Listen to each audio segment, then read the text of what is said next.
everybody, Miss Janine here. Today's story is a classic old story. It's called Caps for Sale. It's a tale of a peddler and some monkeys and their monkey business. Story starts out like this. There is a peddler. Now, back in the olden days, they didn't have stores like we do as much. So there were peddlers, people that went through town selling things. And this poor old peddler had not been having his best time. He was a bit raggedy, but he carried what he sold on the top of his head because he sold caps. He walked into a town and he began to call out, "Caps for sale! Caps for sale! Beautiful, beautiful caps for sale!" But unfortunately, as I said, he was not having a good day. Well, by lunchtime, although he'd walked through most of the town, he had not sold even one cap. He reached into his pocket. He didn't have any money. He didn't have any food.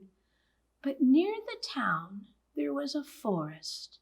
So he decided he would just go and sit down in the shade of a nice tree, lean back, and take a little nap.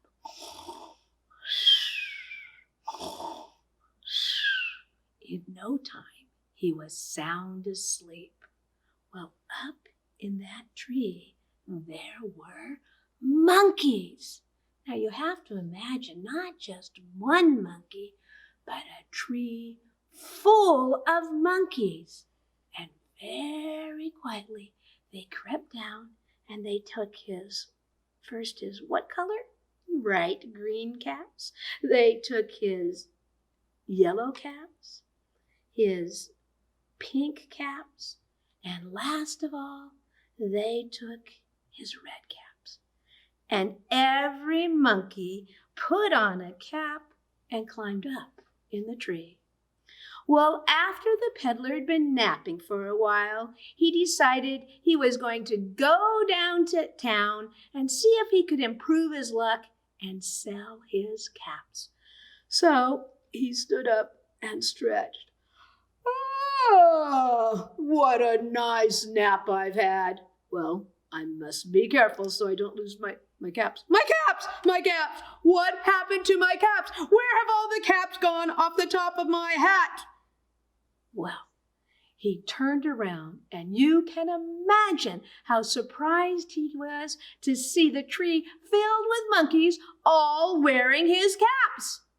Now, he thought that was a fine joke, but he needed to get to work, and so he said, "Monkeys, give me back my caps." But the monkeys just said, He got a little more upset, and he said in a more commanding voice, "Monkeys, give me back my caps."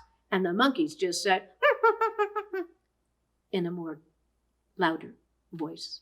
He got so angry, he shook both his hands at those monkeys and said, "Monkeys, give me back my hats." And the monkeys shook their hands at him and said, He got so mad, he jumped up and down and he shouted, "Monkeys, give me back my hats." And the monkeys in the tree jumped up and down and said, "Oh, oh, oh, oh, oh." He was so frustrated that finally he took off his own hat and threw it on the ground. Can you guess what those silly monkeys did? They took the pink hats, the yellow hats, the green hats, and last of all, the red hats, and threw them all in the ground. "That's more like it," said the peddler. And so he leaned down, he picked up all the caps, his very own hat, and he headed back to town. And as he left, he said, "Have a good day, monkeys." To which the monkeys replied, "Ho, ho, ho, ho, ho." And do you know that he sold every single one of those caps? And all he had left was his very own hat on his head. But his pocket was full of money. And that is the story of Caps for Sale. Hope you liked the story. Come back again next week and we'll have another puppet post. Bye!